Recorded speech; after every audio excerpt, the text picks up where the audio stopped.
Good morning, everyone.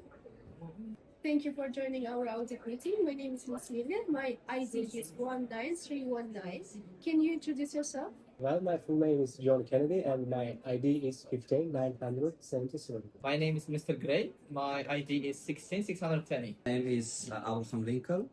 My ID is 15987.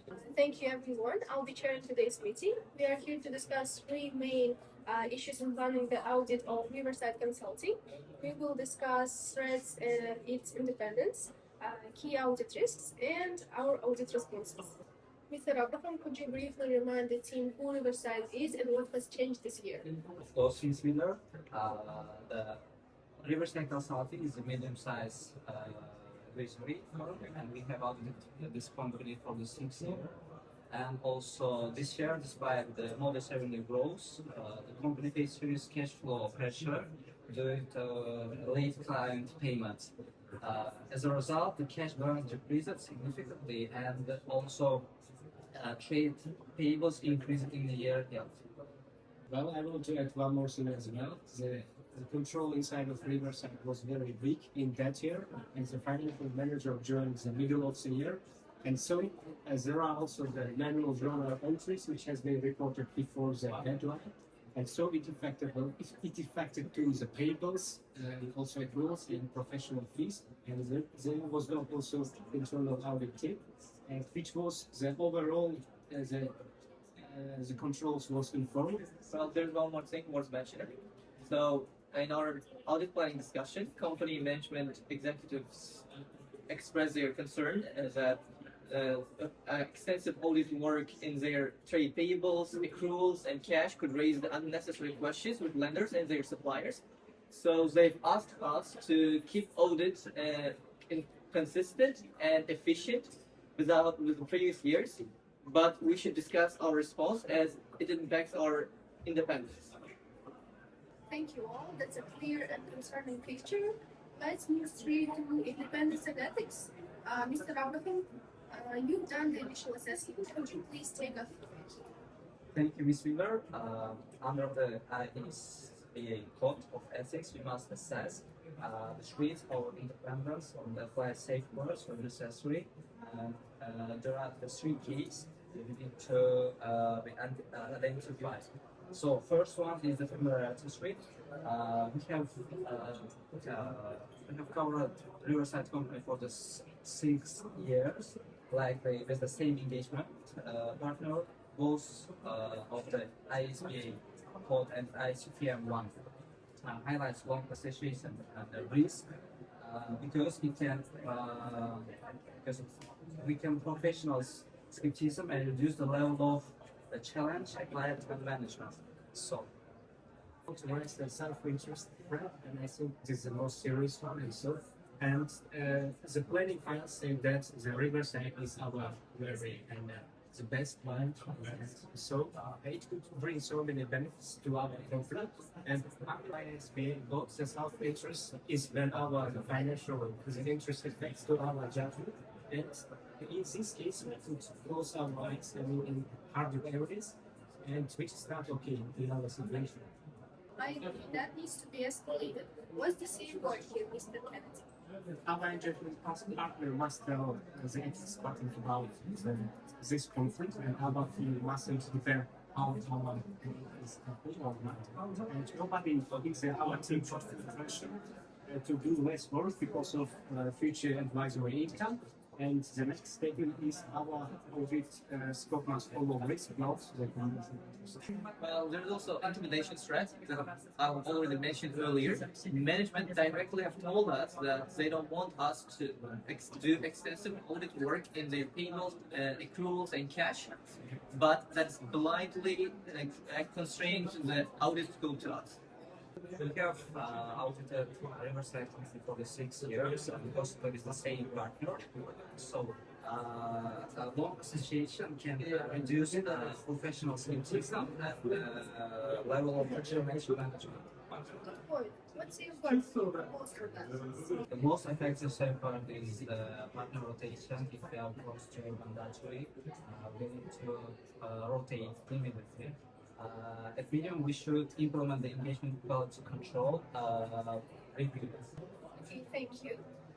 So to summarize, we have three threats: familiarity, self-interest, and intimidation. And our safeguards would be engagement quality control, informing the ethics partner, reviewing partner rotation, and sending confirmation letter to management to confirm our independence. All of this must be documented. Now let's move to audit risks. Mr. Kennedy, let's introduce our first risk. Okay, thank you everyone. Our biggest risk is whether the trade payables and also accruals are the complete and the correct. Management delays the payments in order to save the costs and cash. And in this case, they want to show lesser debts.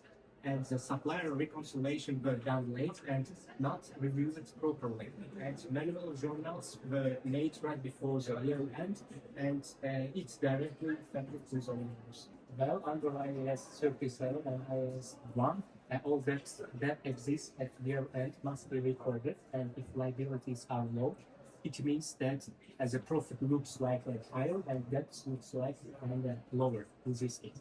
To connect this audit assertions, so the primary risk is the completeness. The question is, are all liabilities near to the end of reporting date are recorded?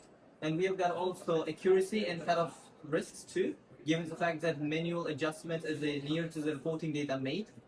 And additionally, the company's control environment makes it worse. First of all, the finance manager joined the team in the mid-year. Control over payments and accruals are informal, and they have got no internal control functions, which provide sufficient independent oversight.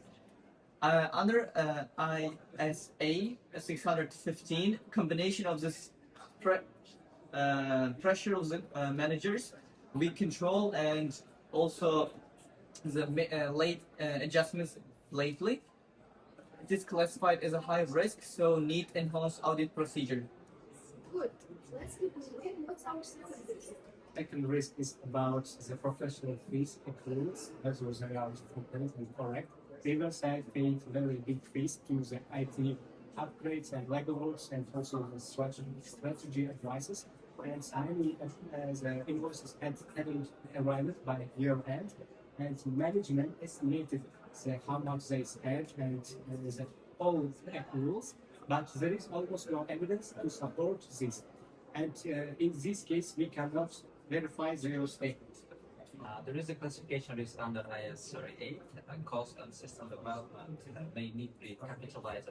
So, if they are expenses instead of capitalized, the profit and assets are understated.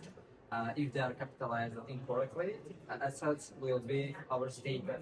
Therefore, this classification must be correctly tested.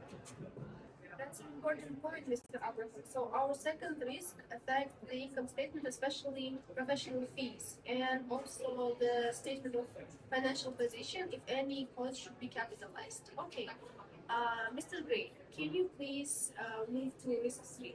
Well, of course, risk is going to concern the liquidity. The indicators of the going concern risk here in this case are significant. First of all, cash balances are materially lower compared to previous years. Second, as companies increasingly relying on the short-term bank facilities, and we got the third one, they are deliberately delaying their supply payments, and their bigger receivables are being settled late. First one is there's no formal cash forecasting in their control, but management says these pressures are temporary, but we cannot simply accept their words. So, especially given the fact that there's an intimidation strand, well, we talked about. And if we get this one wrong, the consequences are very serious in that case. If there is a real going concern problem is disclosed, the full financial statement is false, and under IFRS, assets may need to be written down and the liabilities need to the current. And the entire the balance sheet could change in this case. And Thank you both. Let's now move to our audit responses. Mr. Gray, you have prepared this book. Could you please take us through? So our first risk is trade payables and accrued expenses. Given the fact that they have a big internal control, we cannot trust their controls this year. So our approach should be purely substantive. First, we should perform the full tradable circulation for material and long-term outstanding balances. This will provide us direct third-party confirmation of what they owe. Second, we're gonna perform the supplier reconciliation rather than just reviewing them. And the third one, which is much more important and here is critical, we perform detailed post-cash payments at the year end. So we're gonna review their payments after the ending period and compare is there any existing liabilities that they haven't recorded in their financial statements. For manual journals, we must get management, explanations, and evidence for the entries made in the year and the end of the year. So under the ISA 240, large or unusual periodic entries may indicate the fraud risk. So we must review them carefully and link each entry to the real business transactions. Well, for risk two, the most important thing is getting documentation. For every big accrual, we have to ask engagement letters, bill statements, and anything that confirms whether work was done before the year end. And if there is no kind of documents, in this case, we have to contact the advisor directly with the client's permission to confirm that amount. And when it comes to IT costs, we have to apply IAS 38 to assess whether this should be capitalized or expensed. Good. What about time? Should we consider requesting intermediate documentation early in the process? Yes, we should ask all type of documentations before our field work starts. And if the management is slow to give us all type of documents, that means it's a problem. And worth to mention reporting. Well, for the risk three going concern, we should evaluate management's going concern assessment. First of all, our response has four components. First, we're gonna need to get their going concern assessment written format and their cash flow forecast. And based on that, we're gonna make key test assumptions. So we're gonna evaluate the timing of the bigger account receivables and their renewal of bank facility. Second, we need to send confirmation letter to the bank to confirm the credit terms and the amount. And the third one is we review the aged receivables. So we're gonna list them and we're gonna evaluate their recoverability probability. And if there is any bad debt or allowance for that. So the last one, we need to make sure that we need to assess whether their financial statement disclosures under IS 1 and IFRS 7 adequately reflect their risk and liquidity. If the management going concern assessment is weak or they don't provide the forecast, we must report it to the desk who's charged with the governance ICA 165. Excellent points. So let's summarize. For risk one, we'll take fully substantive approach. We need a creditor circulation, performance of reconciliations, and post-year-end payment stats. And also, we need manual journal study.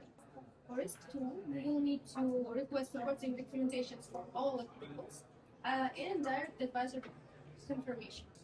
For risk three, we need to conduct a going concern assessment. And we need bank confirmations, receivables recoverability, and disclosure adequacy under IAS 1 and IFRS 7. I would also say that all the risks are connected to each other, and the same cash pressure causes payable risk, also causes the going concern risk, and we need to look all of them together. Or independence must be maintained during the audit because the client is sensitive and the exit partner should be approved for independence assessment before we are planning the documents. Well, then I'll start preparing detailed programming for each of the risk trees, and I'll circulate the drafts before beginning of the field work. Thank you all. So, Mr. Gray, audit programs by the end of this week. Mr. Abraham, ethics partner referral to be action today. Mr. Kennedy, please prepare the risk assessment section of the audit file, including the financial statement area linkages we have discussed. And I will prepare the meeting minutes and escalate the independence matters to the engagement partner. So thank you for today's meeting. See you soon.